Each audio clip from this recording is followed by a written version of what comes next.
Hey guys, Desolator Magic here, and it's time for chapter 4 out of 5 of the official storyline for Zendikar Rising. And I already regret bringing this series back because, well, look how many views this video has. It is a complete and utter waste of my time. But whatever, I was gonna read the story anyway. So not even kidding, the chapter opens with Akiri still falling. Remember last time Nahiri paralyzed her and then pushed her off the side of the skyclave thing? Yeah, she's still falling at the start of this chapter. So Akiri starts throwing lines and hooks everywhere on her way down, and I guess it doesn't work. Their excuse for it not working makes no sense if you read the other story. But, oh no, the hedrons are gradually moving just a little bit, and that's throwing her off. I mean, I guess rocks don't normally move, but still. Interestingly, the story says that the Marasa Skyclave is putting itself back together, it would appear, not falling apart, even though it was definitely falling apart. So she's like, well, this sucks. She sort of felt an impact, but it wasn't exactly what she was expecting. And it turns out somebody somehow managed to catch her midair. Just then, she made out a slim figure leaning on a staff nearby. And obviously, floating in midair, she was saved by magic, so she's like, oh, it must be Gandalf. Obviously, it was Kaza because, you know, the staff and the magic and the fact that Kaza and Aura, we haven't heard from them, they just kind of got away. Except, I'm lying, it wasn't Kaza either. Oh, by the way, I said that she was floating in midair and caught by magic. I meant to say there was a bramble branch curled tightly around her chest. So really, she should still be dead. So she got a good look at the figure on a ladder and said that she was a elf woman with long dark hair clothed in green. So obviously it's Vivian. Except it's not, it's Nissa. And Jungle Jace is there too, yay! So they all looked up at the Marasa Skyclave and already it's like almost back to one piece, which is weird. I mean, I guess maybe the blast from the little stone thing, lithoform core, stopped the royal, and then I guess, I don't know, amplified her powers, or I don't know. I'd like to think Nahiri, since she knew what the core was, and I guess she helped build the Skyclave, she knows how to put it back together, and that's how she's doing it, but I don't know, they don't really explain it. It's magic, ain't gotta explain nothing. So the mystery elf savior identifies herself as Nissa, and she says the slow climber is Jace, and he groans coming up behind her up the ladder and says, I'm out of practice. We don't have sky dungeons in Ravnica. Well, they're not on a sky dungeon as far as I can tell. They're on the ground in those, whatever the hell trees. I mean, they might be up on the Skyclave, but I mean, she fell for a while. But yeah, that makes sense, Jace, as you're climbing a ladder into a tree to say we don't have sky dungeons, and that's why I'm climbing this tree and a ladder specifically slowly. That makes perfect sense. So get this, you want to talk about because story levels of convenience. Let's read this part. Akiri studied them for a moment. There was something about the pair that she wouldn't have recognized a few days ago, something she always disregarded as campfire myths, a sense of unspoken power, that they contained secrets as vast as the world, a feeling that they had one foot here and the other up Nahiri's ass. Just kidding, that'll be next chapter. And the other somewhere else, like Nahiri. So otherwise she's like, just looking at them in their appearance and their clothes and just the feeling, not even like evidence, just like, I feel like these are planeswalkers. So she just blurts out, like literally the first thing she says, except for who are you, is, you can travel to other realms, can't you? And then Nissa and Jace are like, you know about planeswalkers? And she's like, oh yeah, I've met Nahiri. She's the one who just pushed me off the Skyclave and tried to kill me. So apparently that news didn't come as surprising to Jace and Nissa. I don't know much about Nahiri, but I guess she's a bitch. So they exchange some intel like, hey, she has the core, and then they're like, we could still catch her. At least Jace says that, and he begins to climb. I guess they have a ladder up to the Skyclave. I don't know where the hell they're going. Maybe they are like halfway to the Skyclave. I don't know. They made it sound like they're closer to the trees, but anyway.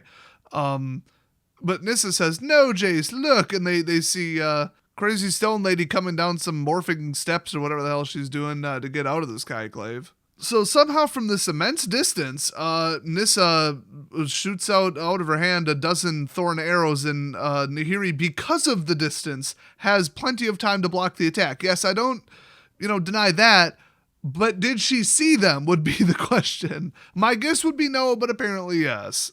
So yeah, she blocks the arrows with a boulder because stone magic.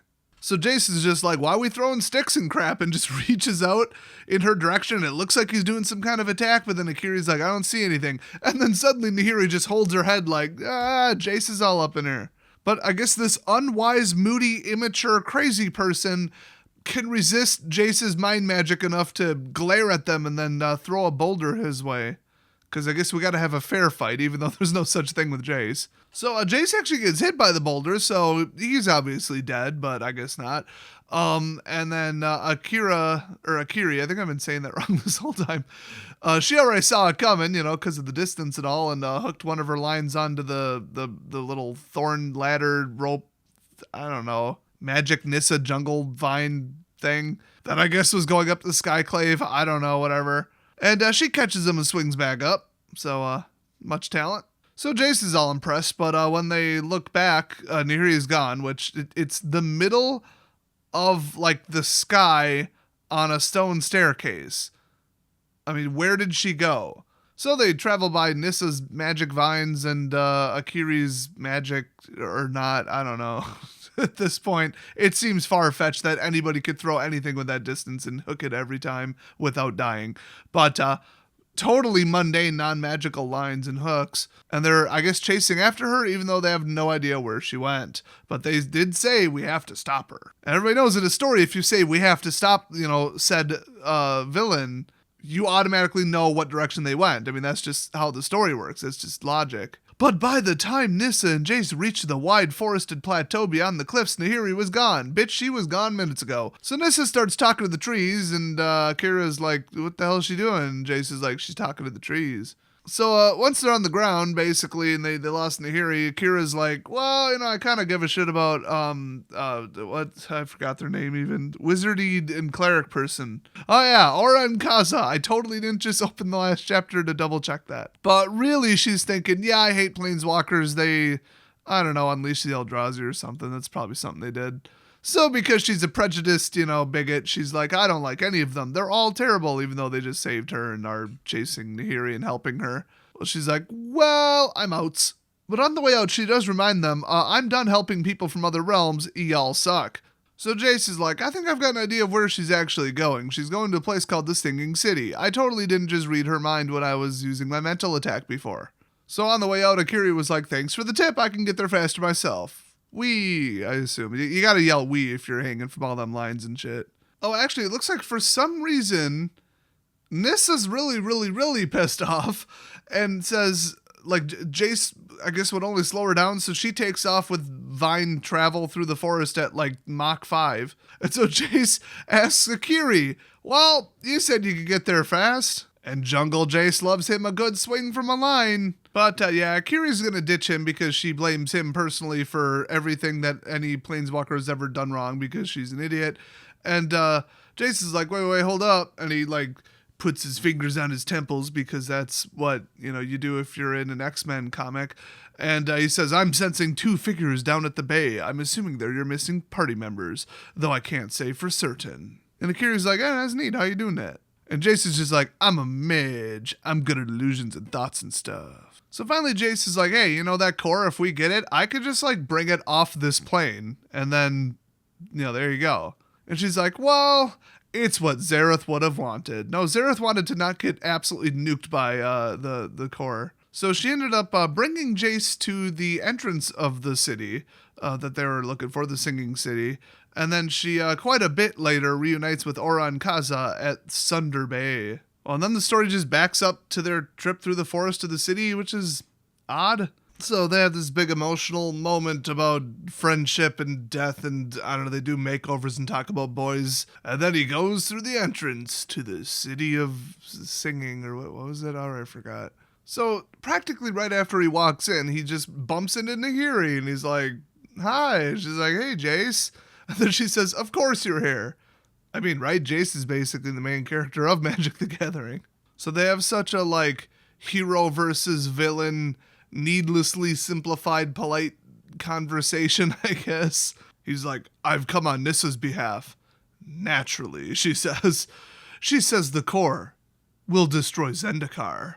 And she's like, yeah, this is from the person who released the Eldrazi on this plane. Wait, I thought that was Nahiri. Oh, wait, no, it was Nissa. She was trying to, like, do something. I don't remember. That was a long-ass time ago. So then Jace is thinking in his head, well, it wasn't just her. I had something to do with it, too. So, honestly, I should probably go back and read that because that sounds like something. So he's all, give me the core, Nahiri, then we can unravel its mysteries together on Ravnica.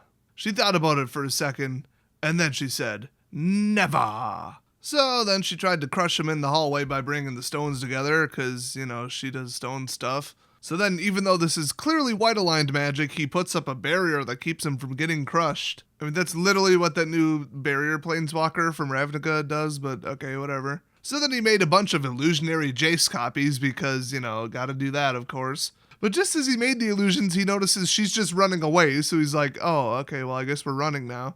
So they have this epic foot race, and he's kind of keeping up with her because he's got that mad, island/pirate strength. Really good for your cardio. You wouldn't think being trapped on a ship and being trapped on an island is good for your cardio, but it is. Now, why he doesn't just reach out to her mind to make her head explode, I don't know. So as they were running, he noticed that all the stones were, singing. I guess that's why it's called the Singing City. I literally just got that now. But he's like, yeah, there's a deep vibration and something about, it's sadness and longing, and the walls are talking to me and whatever. So the bad vibes from the walls are trying to get him to stop running because they're so depressing and saddening because this author watched the never-ending story. By the way, the original book, if you read what happened to Atreus' horse and how that really went down, that's some dark shit. So you can still see her in the distance, but it's starting to really get to him, and eventually it just totally overwhelms him, and then they show the art from the card Maddening Cacophony. So he's about to, mill 8 or something? So then he remembers what female Tarzan told him on the way in, don't go mad, and he's like, oh wait, I'm going mad. Because if there's one thing Jace the Mind Mage is known for, it's not being able to resist mental assaults.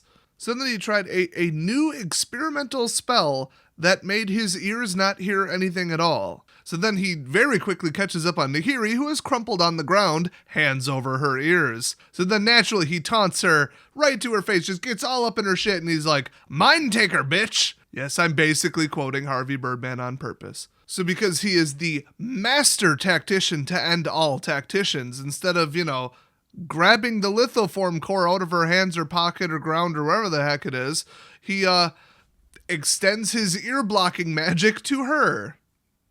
Because that makes sense. Suddenly, the Princess Leia hair earmuffs from Spaceballs appeared on her head.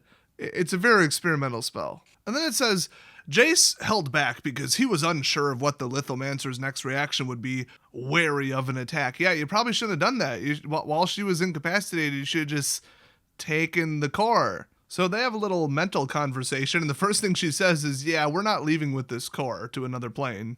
I guess somehow she knew that's his intention? He may have mentioned it when she met him in the library on Ravnica. He wanted to go back to Ravnica and study it, I think, and then she got all pissy and left. So finally she reveals that the runes said that there's a magical focal point at the center of the city that can channel the core's energy all over Zendikar through the ley lines. Oh, we're getting all Outlaw Star now. If they don't get to the middle and then some AI creepy lady says, what is thy desire? I'm going to be very disappointed. So then he tries to compromise. He's like, okay, I won't actually stop you if you promise that we can just study it first so we know how it works and what the effects will be. I think Nahiri knows what the effects will be. And remember, I'm on Team Merfolk Genocide. So as Jace is poking around in her head, he's like, yeah, your definition of, not harming anyone on the plane or not harming the plane is a little different because he sensed that she would, as they put it, raise cities, finally not followed by the phrase to the ground because that's ridiculously redundant and also it's ridiculously redundant. And she'd destroy whole armies to achieve her goals and probably kill all the merfolk. But I mean, come on, who isn't on Team Merfolk Genocide at this point? They're terrible people. I mean, in the story, remember, Karn is going to be going after the Silex. He wants to repair it or find it or put it back together, whatever the hell, so that he can basically do what Urza did and just spike it and then, go to the Phyrexian homeworld and just kaboom! And probably say, infect these nuts right before he spikes it, because then we don't have to ever see that bullshit in the game again. That's why I want the merfolk dead. So Jace says, and you're just going to love this one, he also knew that if he was ever going to unlock the mysteries of the core, he was going to have to understand how it was activated. That if it was going to be a useful weapon in the battles to come, oh my gosh, that should have been a semicolon, its mysterious powers had to be quantified first. New paragraph, And he knew that they would need every weapon the planes could offer when they faced Nicol Bolas again. Not if, when. That's right, he's dropping a when on us. He went full W word. He took the story and he set it on Wumbo. They're going to take the core, okay? Nicol Bolas is getting out of his prison, even though that is logically impossible, but, anything's possible with magic and Wizards of the Coast. And they're going to have to, paint the core to make it look like an apple, and then get Nicol Bolas to eat it, and then blow him up. That's an official leak. I got that from an official source. That is exactly what's going to happen. So anyway, he's like, yeah, in the name of science and because screw this plane, he's like, Nahiri, lead the way. So, they walk together with their uneasy truce. Nahiri asks the walls the way to the city center because that's a thing. And I mean, if you're not right now imagining Nahiri like asking the walls, which direction to the city center? And then they reply, proceed 300 feet and then turn east on Elm Street. I mean, come on, that has to be what's going on. You got to read between the lines here. At your earliest convenience, make a U-turn. So every time she touches the core, it tries to whisper something to her, but she either doesn't care or isn't taking the time to understand it, or just can't understand it because it's too soft right now. They kind of made it sound like, I think in the last chapter, that she could, if she really listened to it, figure out what's up, but I guess she just doesn't want another opinion, and she already knows how it works. You go stick it somewhere in the city center and it does its thing, so why listen to it? So once again, I mean, characters are doing something because the story wants them to, even though it makes no sense. So Jace, they're in the middle of the city, the source of all this weird, the closer they got to the middle of the city, the worse the singing that was driving people nuts. And so he's like, well, we're at the dead center, absolutely point blank at whatever the source of this is. I'm gonna drop the silencing spell. And then it says, oh, the eerie hum of the city returned but grew no louder. How would he have known that? How would he have known that it wouldn't have just blown his head clear off his body? I mean, that makes no sense. He has no logical reason to do that, but now they want to talk with words, or it doesn't make any sense. So they were in this stone garden area where it actually had some plants still growing in it, but it kind of got a little wild. And they passed just a bunch of dried up fountains and an empty hot dog stand. They went past a totally blown up Dairy Queen. And then they found a gazebo that was collapsed that looked like it could be the center of something. So they're like, let's go there. But as they got closer, they say, something was wrong. The feeling grew the closer they came to the ruined building, and Nahiri realized the gazebo had completely fallen in on itself, crushing whatever was inside. That's probably not good. But the stone spoke to Nahiri and told her that damage was fresh. But even with that extreme suspicion that, hey, somebody just did this, she's like, well, I guess I'll just use my stone magic to put it back together. But just then, a voice from behind them says, don't bother. Nahiri spun and saw Nissa standing in the ruins of an ancient garden, staff in one hand and the other curled into a fist at her side, like that Arthur meme. So Nahiri's like, the focal point. It was here. Now, why is she saying that? She's basically saying it to us. She might as well be looking right into the camera if this was filmed and just saying to us, the focal point was here. Instead of back up, bitch, I'm about to fix this plane. So Nissa replies, it was, until the elementals destroyed it. Oh. So Nahiri goes, you made the creatures do this? Yeah, you think? I mean, no, it was an accident. What an unusual coincidence. So Nissa goes, I didn't make them do anything. I helped them and they helped me and they're my family and Zendikar is blah, blah, blah, and I'm the guardian and the elementals.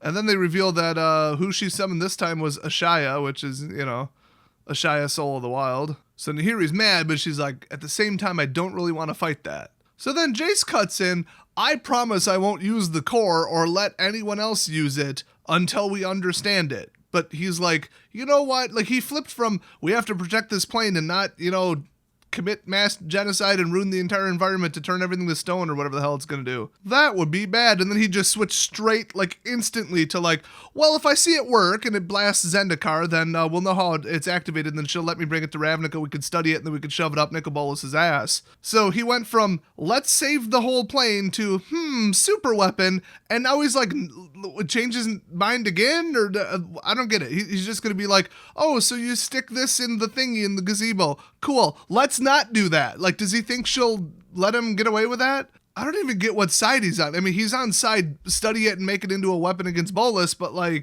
don't know. He wasn't really lying to her. He was lying as the narrator of the story just about. It makes no sense what his intentions are at all. So then Nissa's like, okay, I might believe you, but like Nahiri is not going to do that. So then I assume right in front of Nahiri, Jace says, if she doesn't respect your wishes to not use it, she'll find herself in an impressively believable illusion of the singing city. Except this time, I won't hold back the song. Wait, does that mean that they're in an impressive illusion right now, and he's gonna let her like pretend to activate it so that he can learn how to activate it? First of all, this seems kind of plain and location specific, just saying. 2, if it's his illusion but he doesn't know what will happen, how will he make the illusion do what's happening? And 3, I don't think they're in an illusion. They're actually in the city. So unless he like teleported and pretended it was a silent spell, but then he himself did it first before he caught up with Nahiri. So that means he was like lying to us, the reader. So he must have been saying like, if she tries to activate it, I'll make her think that's what she's doing. But if he sends her to an illusion version of the city, he says, I won't hold back the song. Well, there won't be a song because it's not real. Unless he meant she'll be in an illusion of the city while also being inside the city and then hear the music through it. But then also he dropped the silent spell. So he says, I won't hold back the song. Well, you aren't at all now. It's just quieter in the center. None of this makes a damn ounce of sense. And then to just top it all off, Nahiri's like standing right there and he's like, I'm going to make her think she's in an illusion of the singing city. I hope she didn't just hear that. So then Nissa pulls the hipster BS out. She's like, I don't want to fight you. We've all fought enough. We deserve some peace. You know what's really peaceful? Destroying all your enemies, because then it's peaceful. Just saying. So then Jace, I guess, flips back again to team let's use the core. Because he says, I agree completely, but I think Nahiri has a point. The ancient Zendikar was beautiful. I saw her memories. Yeah, I mean, you can get a lot done culturally and like city-wise and architecture-wise and all that crap. And, you know, society does pretty good when it isn't ripped apart by crazy royal storms like every day or whatever the hell. How has the royal not affected Seagate? I'd love to hear that excuse. But then this is like, Jace, we talked about this. The elementals. And then he says they will grow back. Everything grows back. I mean, the trees probably grew back eventually after, like, the Tunguska explosion, but, like, fundamentally changing the chemistry of the entire world all at once might just kill off the elementals forever, you know, but also it'll take the merfolk with them, maybe, I'm hoping, so, you know, light it up. So, yeah, Nissa's all like, well, not everything. I'm like, yeah, probably. So then Jace is like, think of the stability, think of the children. Can you hug your children with nuclear arms? No. Think about how people on this plane will be able to prosper without fear of the next broil. So Nahiri's all, I've fought elder dragons and immortal vampires. She only won one of those 2. Strangely, the Eldrazi are not on that list. I feel like they should have been up there. Oh, Nissa's smaller by comparison. Like, legit, she actually basically says that. I'm gonna fight her. Woo. So she made a bunch of glowing swords, which, I mean, we've never established if they're stone swords or steel swords. I mean, I guess steel is kind of like stone, but it, like, definitely also isn't. It's just, like, in the ground. I don't know. It does say she made dozens of glowing swords, but then it says 1 for every instance of her rage in the last 1,000 years. That's more than a couple dozen. I'm going to take a wild guess. I don't think that would even fit in the city, to be honest. So she took the indeterminate amount of glowing swords and hurled them directly at Nissa. But before any of her weapons could make contact, a blur knocked all the swords from the air. Something collided with Nahiri and knocked the breath from her body because she literally has no awareness whatsoever. This is like the 8th time this storyline that she's been totally blindsided. She does seem like the type to have a narrow focus though, doesn't she? But yeah, it knocked the breath from her body, smashing her to the ground. And suddenly she heard, "Oh, you was popping off all that good shit a second ago, then you got kicked in your chest." So Nissa basically goes Super Saiyan. I don't know how she managed to blindside her. It was probably an elemental or something. I don't know. I'll just keep reading and find out. But it says Nissa was floating several feet in the air, her hair streaming out behind her, green energy coursing through her. Even from a distance, Nahiri could feel Nissa's anger. She tapped the button on her scouter and it said 9001. She silently thought to herself, over 9,000! So Nissa's like, give me like 67 minutes and 3 episodes to power up all the way to my maximum force. Otherwise, how will you know what it's like to fight me at full power? And here he's like, that seems logical. All right, hold up. Let me get a sandwich. So, yeah, I guess she was also powering up Ashaya. And so That's not good. So Ashaya, the soul of the wild, seemed to swell with strength, with the drive to protect. Its gaze was fixed on Nahiri, its eyes glowing green with energy, and it raised 4 of its twisted branch-like limbs, bringing them down on Nahiri with a fierce crack. But luckily, Nahiri blocked with 7 squirrels. Wait, how big is Ashaya? Oh, power and toughness are equal to the number of lands you control, so just a lot of squirrels. See, this is just like lazy bad writing. It says bringing them down on Nahiri with a fierce crack. Nahiri rolled out of the way just in time. It's one or the other. You either bring them down on Nahiri or you bring them down on the ground below Nahiri where she used to be. It's one or the other. Oh, you thought they hit her. I had you going for a sentence there. No, that's just lazy writing. Oh, they smashed into Nahiri with a crack, and also they didn't. Ooh, gotcha there. So the elemental raised its vast arms again, and Jace simply yelled, "Run." Wow, AWOL Nation really uploaded a low bitrate version of that. So Nahiri's like, okay, running is for cowards and retreating is a crap tactic, but on the other hand, Ashaya. So she kind of flips it in her head, makes the excuse, she's like, I must protect the core. Bye, Felicia. So her and Jace just totally bail. He's using every illusion and counterattack and everything to keep Ashaya off their ass. But Ashaya was too vast, too quick. Jace and Nahiri were knocked back and tripped by roots at every opportunity until all they could do was skid towards the stairs, back into the belly of the singing city. Wait, if they weren't already in the belly, I mean, I guess you could say the heart? But like, I don't know, they're probably in the pancreas. I need a map to follow any of this. So Nissa's just going full-blown energy. She's summoning moss elementals in their way and stuff, but they were smaller and weaker, so Jace was just like counterspelling them and crap. Oh, it says that Nahiri took out a couple of them with some well-aimed Fist of Rocks, which throw up your rock fist if you're feeling it when I drop this. So Nahiri's like, yeah, I'm basically running on pure rage right now, and that's how we're escaping, but like, I think I underestimated Nissa a little bit, especially when they're kind of competing for like the unofficial title of like Guardian of Zendikar or whatever. So they pulled the old nonsensical, illogical movie trope where they finally get to the entrance, like the exit, you know, depends on your perspective. But then, ooh, she spots someone in the entrance. It's Nissa. She beat them there, which is weird because if you're trying to catch up with them, and then you get past them, you probably should have, when you were neck and neck with them, you know, caught them. I guess she thought an ambush would be funnier, or she thought she needed reinforcements. I mean, there are, you know, because now it says there's Ashaya and she's surrounded by dozens and dozens of other elementals. I think it goes without saying that they're probably scoot swarms, because what else would there be dozens and dozens of? But yeah, I guess she like took the time to summon like a ton of them, and then actually right when they got up, she saw this weird warning pop up on screen with white text saying something about she's gonna get disconnected, then boom, the whole story crashed and then rebooted. So then she just says that was weird. But Nahiri wants to get right to it. She says, How? How are you traveling so fast? And she just says, Zendikar is where I belong. It's the heart of my power and strength. I know all the paths and how to use them, which, I mean, how is she protecting herself from the sound? Weren't they paying attention on the way in? Plus, Nahiri knows stone stuff. She can listen to the stones and know which way to go just as well as Nissa can listen to the plants and know which way to go. So Nissa's all, leave my home, and Jason's all, Nissa, wait, and then Nahiri's all, this is my home, tree dweller. Whoa, we're just dropping T-bombs there. Get out all the epithets there. Holy crap. I might have to bleep that. That's like the N-word for elves. That's like going to Tarkir, just walking up to one of the tribes and being like, how y'all spear chuckers doing? So Nahiri's all like, well, it's been my home for thousands of years, and I will not let you in. So she like, what does it say, called the stones behind her, and the singing city trembled in reply, whatever. I don't know, I was trying to blow her head up before, so I guess they made up. They're like besties now.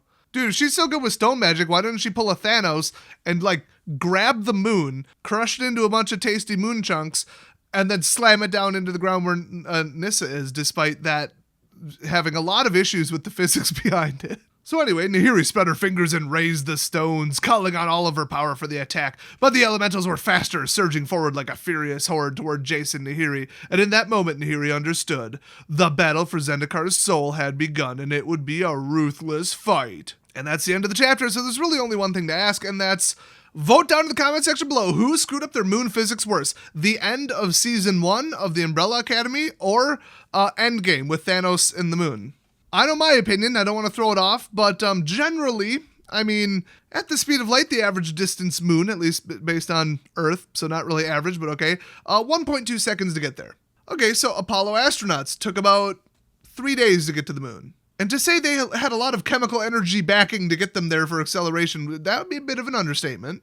So, in Endgame, we've got Thanos crushing the moon and pulling it down, which, I mean, okay, like unlimited universe warping power in the glove, okay. Except for the impact energy of the chunks and the size of the chunks to scale when they got there to the ground, especially considering the amount of impact energy that would be, because energy equals mass times the speed squared. So if you double the speed, you quadruple the energy. So if the moon chunks are traveling at, 1/10 the speed of light, it probably wouldn't just be like a skyscraper falling over. It would probably just obliterate the planet instantly, if not collapse it into a black hole, because that is a metric buttload of energy. But then we've got the Umbrella Academy Season 1, which I'm not going to spoil. Let's just say very similar issue with timing and energy stuff. The energy was spot on, the timing was off. Let's put it that way. So which one screwed it up worse? Leave a comment down below. And also, do you think Nahiri should smash the moon into the plane? Does Zendikar even have a moon? So yeah, that was chapter 4. We got one more chapter in the main story left, since these videos are getting, ass amounts of views, and they take forever to make, and I'm way behind. I'm just going to drop the rest of the side stories, so you'll have to check them out yourself, even though they're the funniest to meme on, and I can completely ruin the storyline, because then it's, the details aren't that important. But, oh well, I need views, I need money. Speaking of that, check out my new channel, EST Emergency Survival Tips. Link in the description. Could really use the view time over there, and thinking about doing something really stupid to drive it up, but that'll be an announcement for another video. So thanks for watching, and I'll see you guys next video.